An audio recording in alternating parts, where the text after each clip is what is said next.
제20대 국회의원 선거 후보들의 공약과 정책을 알아보는 토론이 계속해서 진행되고 있습니다. 이번 시간에는 광주 북구 을 후보자 토론에 대해 김현 기자와 함께 이야기 나눠보겠습니다.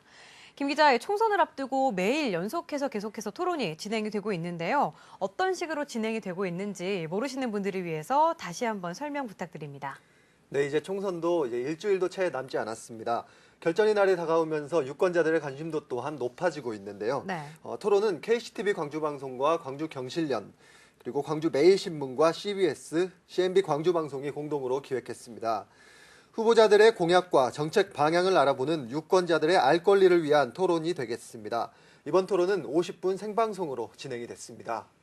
네, 이번 선거에 특히 후보들의 적극적인 정책 알리기가 필요한 시점인 것 같은데요. 토론에 제가 알기론 불참한 후보들이 계속해서 있었다고 하는데 이번 광주 북구 을 선거구는 좀 어땠나요? 네, 아쉽게도 이번 토론에도 많은 후보들이 개인 일정을 이유로 불참을 통보했습니다. 네.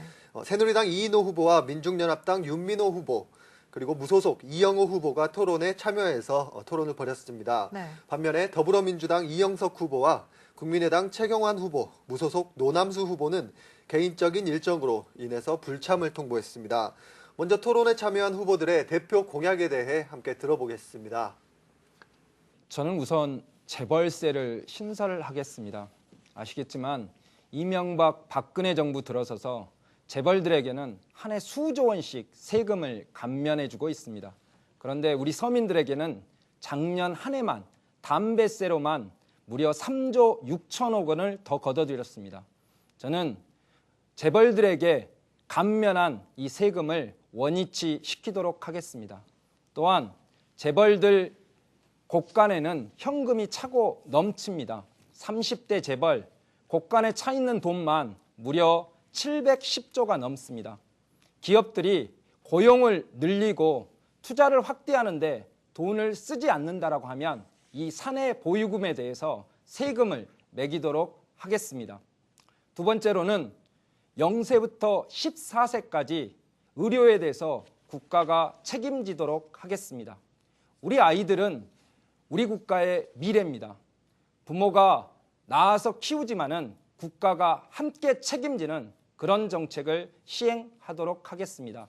실제 0세부터 14세까지 민간 의료보험이 약 3조 9천억 정도 됩니다.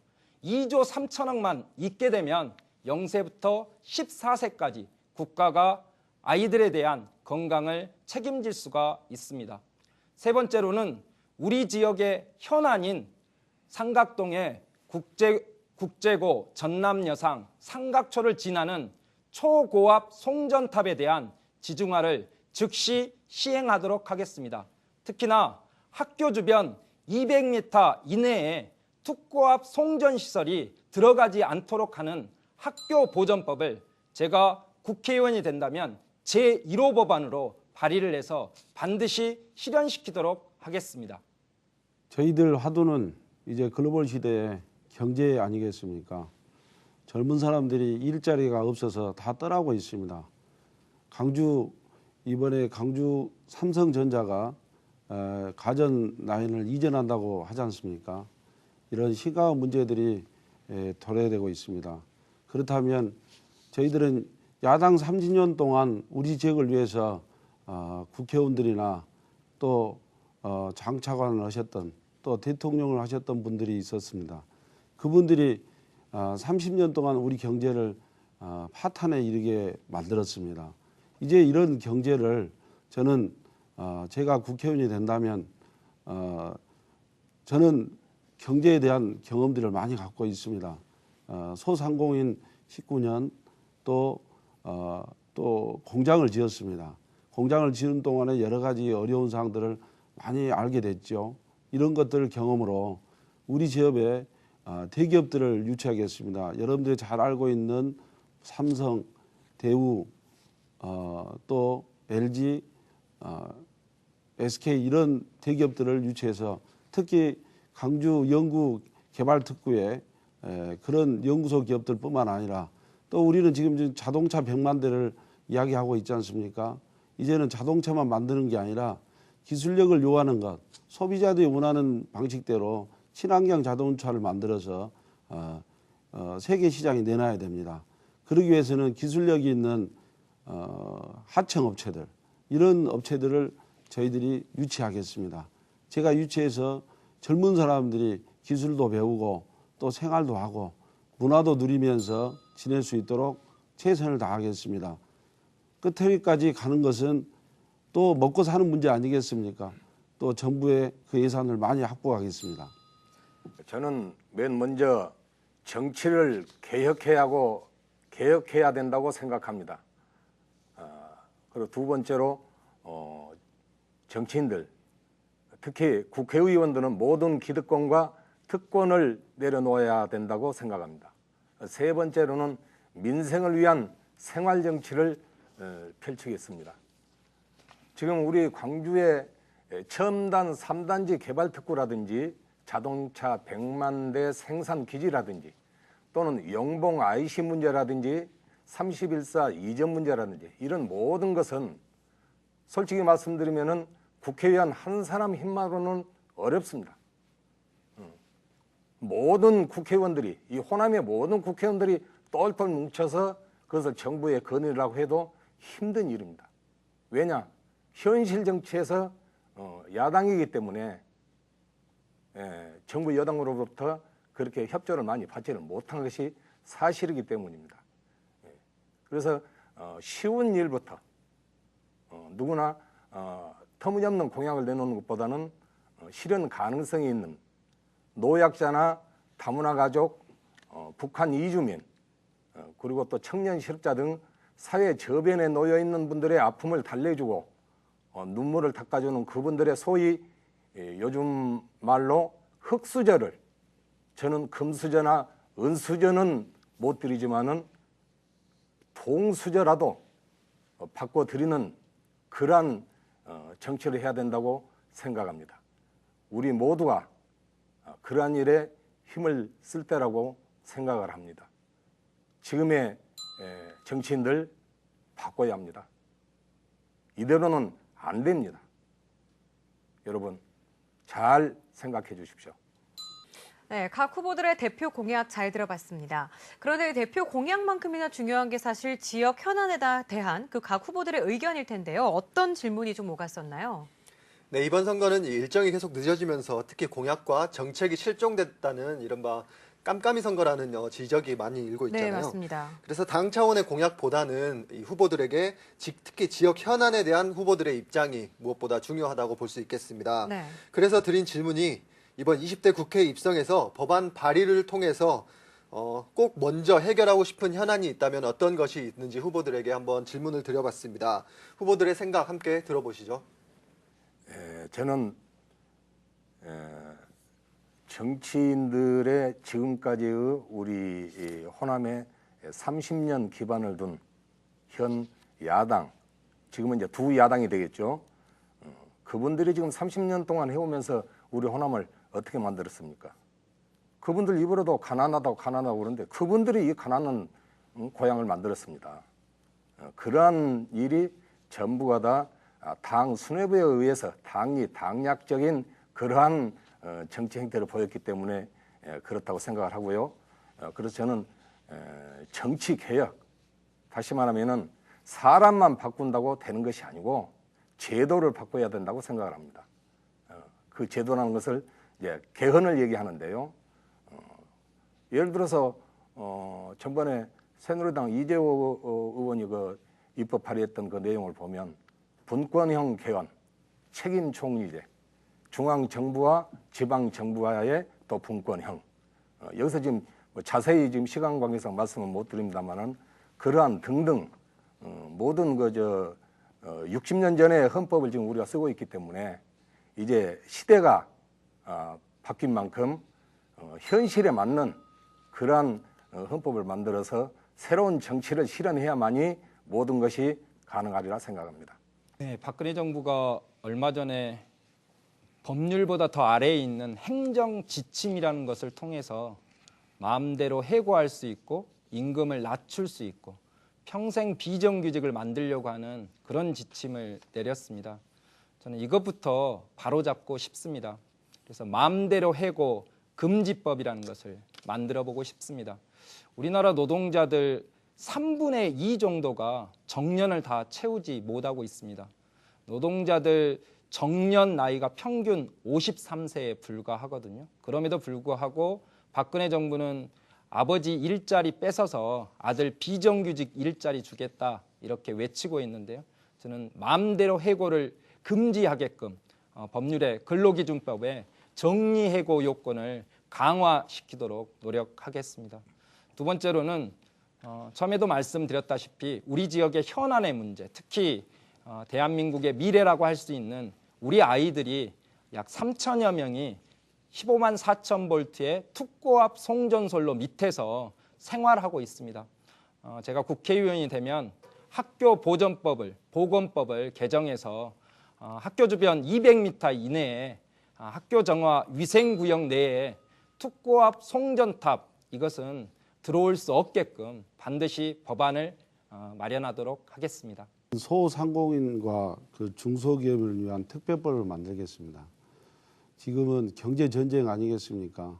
그런데 노동자나 농민 또 근로자들은 보호하는 법들이 아주 잘 돼 있어요. 근데 자영업자들이나 또 그 대기업에 납품하는 하청업체인 중소기업, 제조하신 분들 정말 의욕이 상실됐습니다. 모든 돈을 자산을 다 동원해서 제품을 생산하고 납품을 하는데 그 납품 가격이 쉽게 말해서 중국산보다 더 싸게 납품하도록 그렇게 유도하고 있습니다. 그리고 자영업자들 아르바이트비도 안 되는 돈을 가지고 24시간 일하고 있습니다. 이런 열악한 구조에서 자영업자들이나 소상공인 또 중소제조업자들 너무나도 그 의기소침해 있습니다. 이분들에게 희망을 주고 우리 그 일자리 창출한 근간이 되는 것 아니겠습니까? 이분들에게 힘을 실어주기 위해서 소상공인 중소기업을 위한 특별법을 만들겠습니다. 또 이것이 우리 지역에 특히 심하지 않습니까? 우리 지역이 경제적으로 제일 낙후돼 있고 이런 부분들을 고려해서 우리 지역에 맞는 특별법을 만들도록 하겠습니다. 네, 후보들의 의견 잘 들어봤습니다. 이 지역 현안 문제들 가운데 가장 심각하고 또 첨예하게 대립하고 있는 문제 중에 하나가 육군 31사단 이전 문제 아니겠습니까? 이 문제에 관해서 후보들의 의견이 어떻게 나뉘었는지 좀 궁금한데요. 네, 이번에 무등산 방공포대 이전이 구체적으로 이제 가시화가 되면서 진행이 되면서요. 지역 내 군부대 이전에 대해 본격적인 논의가 이뤄지고 있습니다. 이에 북구 을 선거구에 위치한 육군 31사단의 이전 논의도 본격화되고 있는데요. 이게 막대한 재정이 투입돼야 되고 또 장기적인 접근이 필요한 만큼 의원들의 후보들의 입장도 중요할 텐데요. 네. 후보들에게 31사단 이전에 대한 입장을 물어봤습니다. 함께 들어보겠습니다. 지지부진한 이유는 저는 해결 의지가 없기 때문에 그렇다라고 보고요. 물론 막대한 비용이 들어가는 것은 사실입니다. 네, 아시겠지만은 지금 이제 현대는 군도 첨단 무기로 다 재편되고 있지 않습니까? 재래식 무기가 아니고 특히 우리나라는 분단돼 있기 때문에 군 기지가 있으면 우리 광주 시민들이 가장 먼저 생활의 위협을 받을 수밖에 없습니다. 그래서 저는 31사단을 반드시 이전해야 된다 이렇게 주장하고 싶은데요. 그동안 보면 광주의 상무대가 이전을 했습니다. 상무대가 이전하면서 보면 거기에 있는 모든 그동안의 군시설을 다 걷어내고 새롭게 신시가지를 만드는 그런 방식을 택했거든요. 그러다 보니까 예산도 많이 들어갔습니다. 저는 이제 31사단은 이전하면서 그동안에 있었던 시설을 리모델링해서 사용하고 또 거기에 천혜의 자연 조건이 있습니다. 그런 자연 조건을 잘 활용한다면 저는 오히려 시민들에게 더 좋은 환경, 좋은 조건에서 여러 가지 31사단 부지를 활용하지 않겠냐 싶습니다. 외국의 사례를 보더라도 독일의 바우만 지구 같은 경우에는 군시설을 이전하고 그 공간에는 자동차가 없고 또 태양열을 이용하는 그야말로 모두가 다 부러워하는 그러한 공동체를 마련했습니다. 이런 것도 벤치마킹해서 적극적으로 활용하도록 하겠습니다. 군시설이 혐오시설이 아닙니다. 사실 이제는 첨단화돼 있어서 여기는 교육사단 아니겠습니까? 전방을 위해서 뒤에서 후방에서 교육을 받아서 전방에 배치되는 하사관들이나 장교들 또 군 요직에 있는 분들이 교육을 받는 곳으로 알고 있습니다. 이런 시설들을 혐오 시설로 우리가 한다면 특히 저희들은 지금 남북 대치된 상황에 있습니다. 안보가 중요하지 않습니까? 국가가 없으면 사실 저희들이 없는 거예요.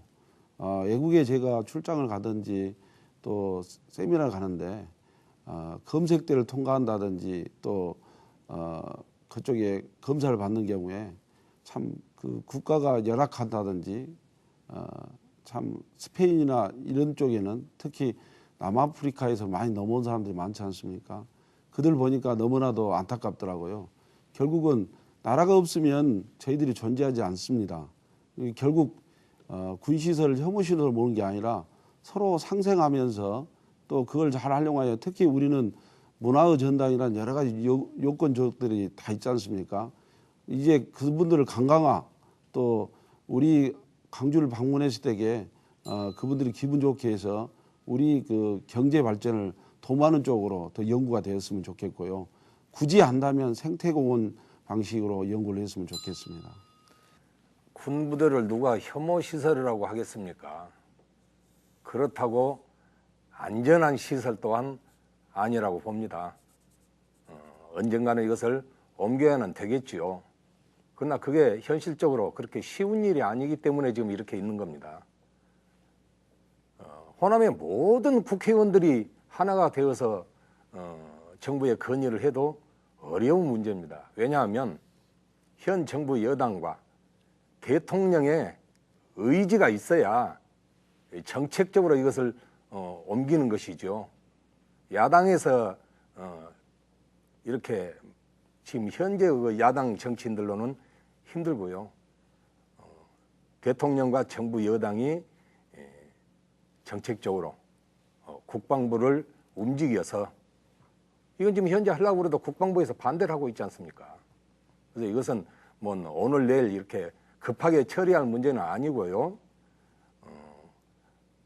그러기 위해서는 이제 우리 국회의원들이 기득권을 내려놓고 입법 활동에 주력하다 보면 서로 여야 간의 상생의 정치를 하다 보면 충분히 가능한 일이라고 생각을 합니다.